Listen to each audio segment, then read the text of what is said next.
Friends, before we prepare for our meditation, I'd like to introduce you to our guest speaker for today, Katherine McQuay Lewis. She's a frequent guest speaker here at Unity of Washington, D.C. She's also a personal coach, a workshop leader, motivational speaker on topics ranging from getting out of your own way to realizing it's not the other guy who is the jerk. Katherine's also a writer, and her works include personal essays, columns, articles, and speeches. During the day, she works for the federal government, where she works tirelessly to practice what she speaks about. So without further ado, once we get moving, I'd like to offer a warm welcome to Katherine McQuay Lewis.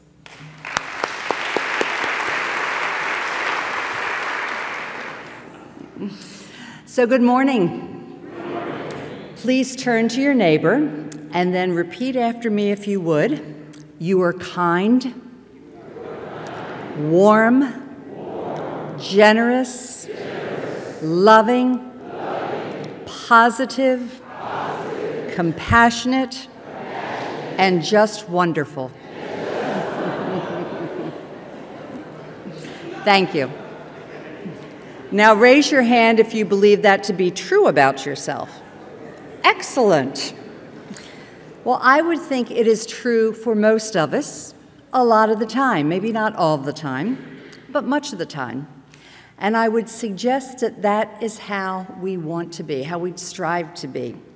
You can supply your own adjectives, of course, but I think if we are attempting to walk a spiritual path, we have a pretty good idea of who and how we want to be. I remember hearing the expression many years ago when I was trying to figure out what to do with my career, that it's not what you do that matters, it's who you are. And at the time I was struggling, did I want this job, did I want that job, and how was I ever going to achieve what I wanted to achieve? And I knew then that the person I was at that point would never achieve those things because it wasn't in me. It wasn't who I was. All that ultimately matters is who I am, how I conduct myself as a child of God. Not what I do for a living or what I accumulate, but who I am. And the funny thing is that it turns out that who I am will dictate everything else. It will determine where I go and what I do.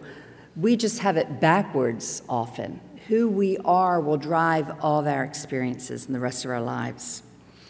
So what is your highest version of yourself? What's your vision of yourself? How do you live out that vision? Matthew 3, verse 17 says, "And behold, a voice from heaven said, 'This is my beloved Son, with whom I am well pleased.'" Isn't that ultimately the goal? Someone once wrote that when we look back, the only things that will matter is how much we loved, how well we lived, and how gracefully we let go of the things not meant for us. And I love that. How much we loved, how well we lived, and how well we let go of things not meant for us. Well, I love the first two. The last one is a little trickier, that letting go part. Ephesians chapter 2, verse 10 says, "For we are God's workmanship, created in Christ Jesus to do good works, which God prepared in advance for us to do." That's what we're here for, right? A few weeks ago, I had to go to Baltimore for my job, and Baltimore is my hometown. I grew up just outside of it, and I happened to be in the exact neighborhood where I had started my career, I hate to admit it, 30 years ago. And I started thinking about the last 30 years, and I started to get a little depressed. And I thought, you know, I don't know what I've accomplished. I have a good job, but not a great job, and I did have a very exciting career for a while, but I left that profession over 20 years ago. So, geez, what have I done with the last 3 decades? Started to feel a little down, and then I had to pull myself up and say, why are you only looking at what you've done? What about who you've become? And I had to remind myself I had had a wonderful marriage for 16 years. I have a terrific child. Well, most days he's terrific. He's a teenager, so we have a lot of ups and downs. And that my life has changed in so many wonderful ways over the years because I've changed, because of my spiritual development, because of the work I've done on myself, the friends I've made, and the things I love that I've been able to do. And all of a sudden, it was an entirely different picture of my life. Remember, a miracle is a change in our perception. What yardstick are you using to measure yourself by? By the world's standards, which might be the kind of house you live in, the car you drive, your net worth, what your partner looks like, if you have a partner? Or are you looking at who you are, at the person you have become and continue to become through the work that you do? Ephesians chapter 5, verse 1, "Be imitators of God, therefore, as dearly loved children, and live a life of love, just as Christ loved us and gave himself up for us as a fragrant offering and sacrifice to God." And verse 8, "For you were once darkness, but now you are light in the Lord. Live as children of the light." And that's the idea, isn't it? To live as children of the light, to let our light shine in the world. That's who I want to be. And how do we want to live our lives? For the past few years, my job has been incredibly stressful. I have a very demanding boss who is a workaholic, and I've been one of his right-hand people, so I'm right in there with him. And I have just the tiniest problem with setting boundaries. So as a result, other parts of my life, like taking care of myself, have suffered. So I was leaving for work a few weeks ago in the state I'm usually in, which means running out the door late, screaming to Alex that he's going to be late for school, I'm going to be late for work, spilling my coffee, dropping my bagel because I had breakfast in the car. And just then my friend Claudia walked by me in the driveway and waved goodbye. Now, Claudia was Alex's nanny for many years, and she's had another job for quite a while now, but she's living with us right now because she's between houses, and she gets to work from home. So she gets up every morning, she starts her day in meditation and prayer, then she either goes for a walk or goes to yoga, and then comes home and gets to work. So here that morning, as I'm diving headfirst into the car, Claudia's walking down with her yoga mat. And I thought, who's the smart one here? Who's the one living a healthier lifestyle? And now we all have financial needs and concerns, and we all elect to do things differently, but it did make me pause and think. In his wonderful book, Letting Go, David Hawkins writes, "When we have adequate self-esteem, we are motivated by inner humility and gratitude, and therefore we have no need for the constant getting of strokes and pats from others. When we stop wanting to be liked, we find that we are. When we stop catering to others and trying to manipulate their approval, we find that they do respect us. Self-denigration in the forms of placating, flattering, deference, and self-effacement are all attempts to influence others by catering to their ego so as to get favorable treatment and our own way." Now, that was very distressing for me to read because that's basically how I've lived my life at work the past few years. Flattering, deference, placating. And I thought, you know, I don't think that's how God wants me to be. I don't think I am honoring God with that behavior. How do you want to live your life? How do you want to be? If I believe it is my duty to see God in everyone and to be of service to my brother and to try to shine God's light as I go throughout my day, if that is who I am being, then it will be really hard for me to undermine someone at work or to try to push my own agenda in a relationship if it's going to hurt someone else, because it wouldn't be consistent with who I was. I try to think if Reverend Sylvia were at my job, first of all, she'd stay there about 2 hours and say, yeah, no, I don't think so. But if she were forced to stay there for a week, she would do it so differently than I do. And that's what I try to remember. How do I want to show up at my job, in my life? And in thinking about this and how I want to be, I realized it's all about muscle memory. And you may have heard that term. It's often associated with sports. And it's what happens when you've done something over and over again so many times that you don't have to think through the steps. You do it automatically, like swinging a baseball bat or a tennis racket or typing on a keyboard or playing an instrument. You just do it automatically. And I think that's what happens with our behavior. We have done it in such a way so long over time that it becomes automatic. And we automatically react to certain people or certain things that are said to us in the same way. It's our muscle memory. It's a habit. But if we are pursuing a spiritual path and really trying to become the person God would have us be, we start to act differently. And it takes a while. Sometimes it takes a long while to develop muscle memory, that instinctive response. But gradually and over time, if we work at it, it takes. And we find that we are behaving differently than ever before. On the radio news the other day, I was listening, and they were interviewing people who are affected by all this metro work that they're doing on the lines. And the first woman they interviewed said, "This is the worst thing that's ever happened in my life. It has totally destroyed my life. Everybody connected with Metro should be fired, and, you know, I just need a leave of absence for the next year. I can't take it." And the second woman they talked to said, "Yeah, it's pretty awful, but what are you going to do? So I'm trying to bring a book with me every day so at least the time is spent productively." Now, the first woman they interviewed was me.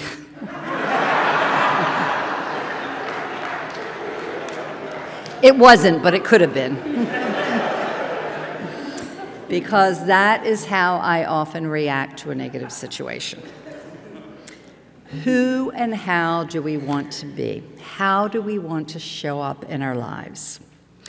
Now, you have heard stories in the past about some of my driving escapades and how occasionally I'm not always my best self in the car. But there is one story I haven't told you because it's so bad. It is. But I'm going to share it because it's been a while since it happened. I've never done it since. I never will do it since I have learned. And don't think less of me. But, so this one morning, I was driving to work late as always. And I was just a few blocks from the office, and I was trying to make a left-hand turn before the light changed. And there was this pedestrian trying to cross. And he had the "Don't Walk" sign. So I forgot that pedestrians always have the right of way. People in the crosswalk always have the right of way. But instead, I made the turn. And he took his fist and he pounded on the roof of my car so hard that in my defense, it physically scared me. And the adrenaline started instantly, and I went right to my animal brain, and I was off to the races. So I pulled over to the side, got out of my car, and forgot that maybe someone who slams his fist in your car isn't the picture of mental health and love and light. Of course, at that point, neither was I. So I think he's gone into the CVS, and I go in. And I probably shouldn't be telling you this. You're not going to let me come back. It was a while ago. And I go down the aisles until I find him. And this guy is incredulous. He's like, "You followed me in here?" And I verbally let loose. And there happened to be a CVS employee in that aisle, and believe it or not, she thought I was the crazy one.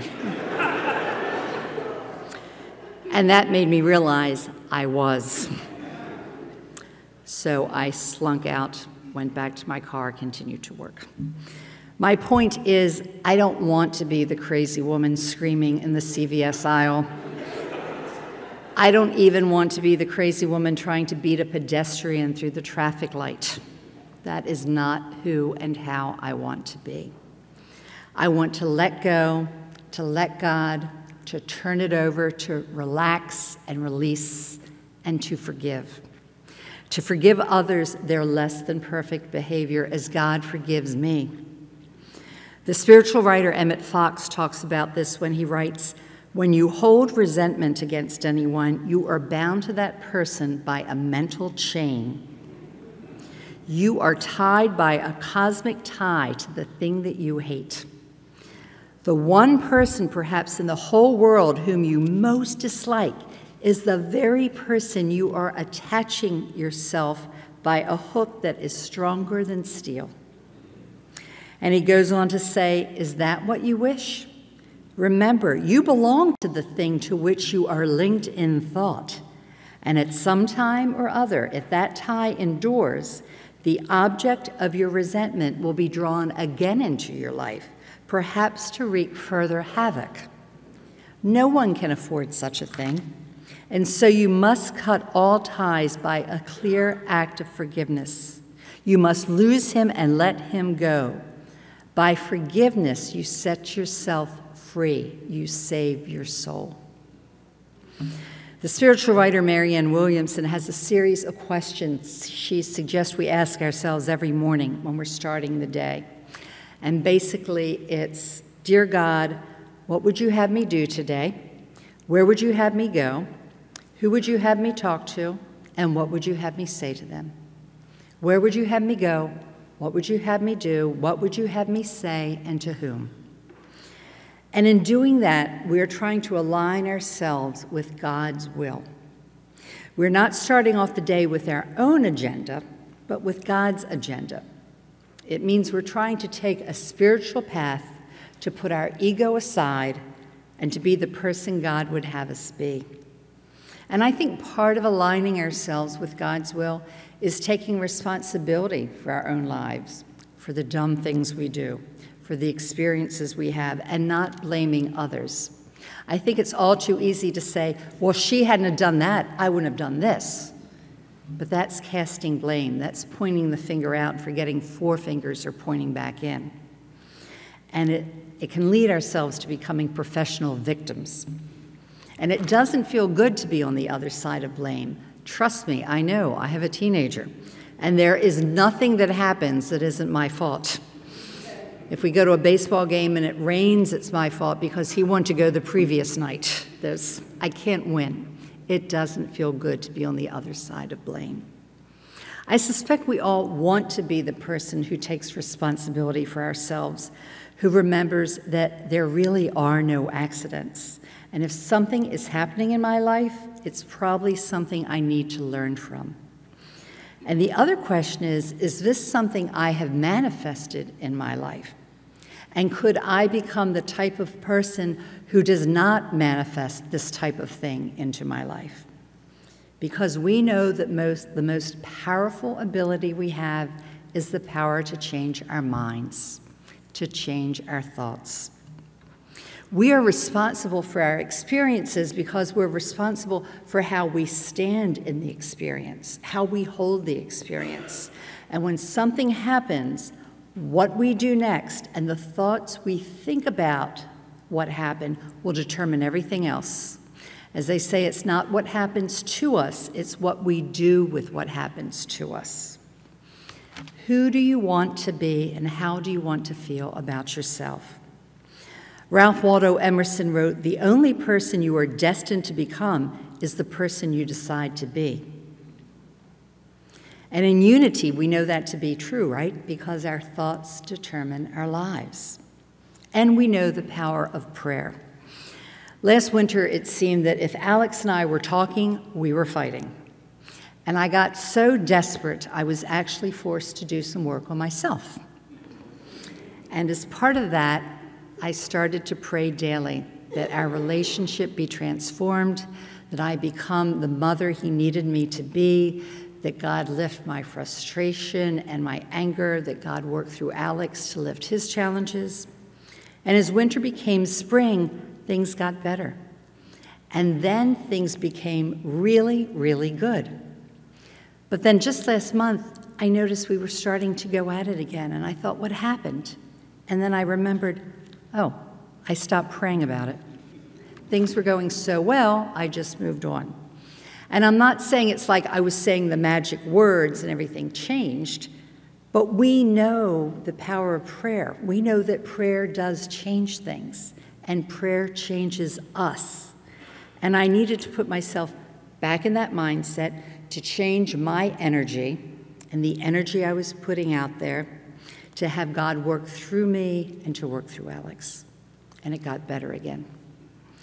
Romans 12, verse 2 says, "Do not be conformed to this world, but be transformed by the renewal of your mind, that by testing you may discern what is the will of God, what is good and acceptable and perfect." Philippians 4, verse 8 reads, "Finally, brothers, whatever is true, whatever is honorable, whatever is just, whatever is pure, whatever is lovely, whatever is commendable, if there is any excellence, if there is anything worthy of praise, think about these things." That's what I want to do. That's who I want to be. So one last thing I would ask you is to think about why you come here on Sundays. And I would suspect there are a lot of reasons. We come to praise and honor God. We come to hear the wonderful messages that Reverend Sylvia delivers. We come to hear the fabulous music that enriches our soul. We come to be with like-minded people, and we come to be part of this wonderful energy that is in this space. But I would also suggest that we come here to be better people, because in exposing ourselves to everything I just mentioned and doing it week after week, if we're paying attention, it changes us. And it's all part of what we do to become the people God would have us be. Anne Lamott, a writer who I love, writes, "Lighthouses don't go running all over an island looking for boats to save. They just stand there shining." So this week, let your light shine, be who you were meant to be, and remember that you are a child of God in whom he is well pleased. Thank you.